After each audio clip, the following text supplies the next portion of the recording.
Who am I? She had just woken up. The wind was gently stirring the curtain of her window. Normally, she loved this perhaps because it gave a sense of liveliness with its soft, rhythmic movement. But this morning, the familiar breeze brought no comfort. She stood in front of the mirror and stared at herself for a long time. She wasn't particularly beautiful, but that had never mattered much. She was healthy, and she didn't want to be unfair to her body. It had served her well for years, helping her see, taste, feel, hear, and move. Yet, as she gazed at her reflection, it felt strange and alien. Who was this person? She couldn't just be this body, but she also didn't know how else to define herself.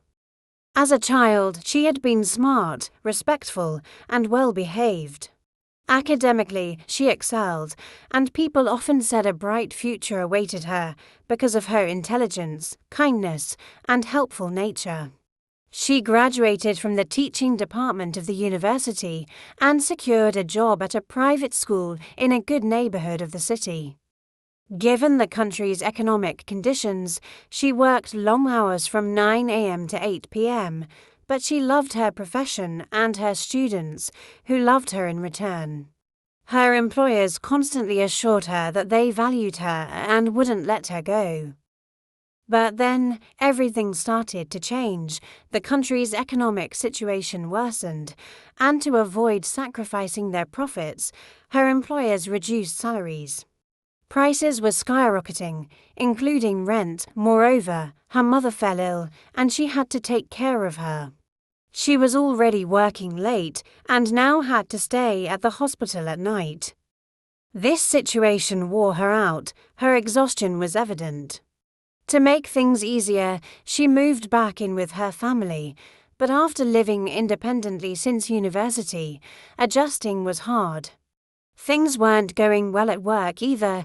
She was too tired to give her students the attention they deserved.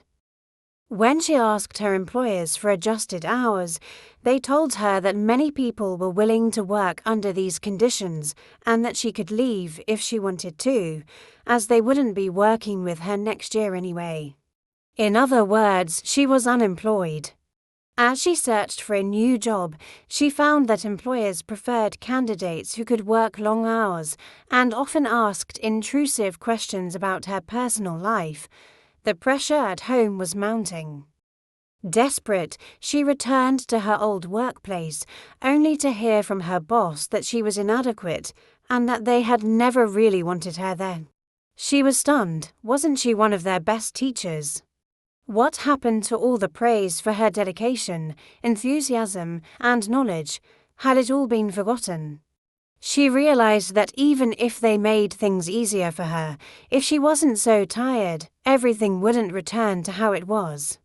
The praise she remembered was just thoughts from the past, unclear whether they were real or imagined. Today, in front of her boss, she was deemed an inadequate, uninterested teacher. People no longer spoke of her intelligence, kindness, or helpfulness. She was unemployed, and finding a job was proving to be very difficult. In people's eyes, she was now selfish, incompetent, and foolish. As she looked in the mirror, she couldn't make sense of it.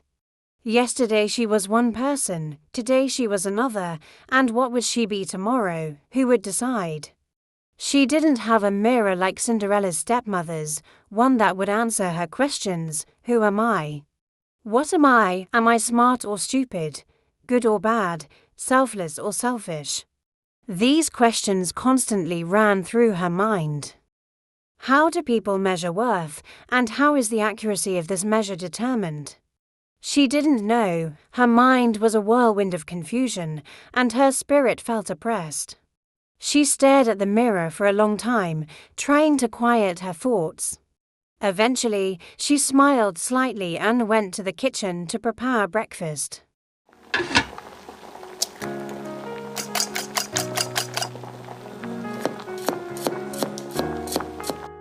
If you enjoy it, please don't forget to hit the like button and subscribe to my channel. Feel free to suggest video topics in the comments below, and I'll consider creating content based on your ideas.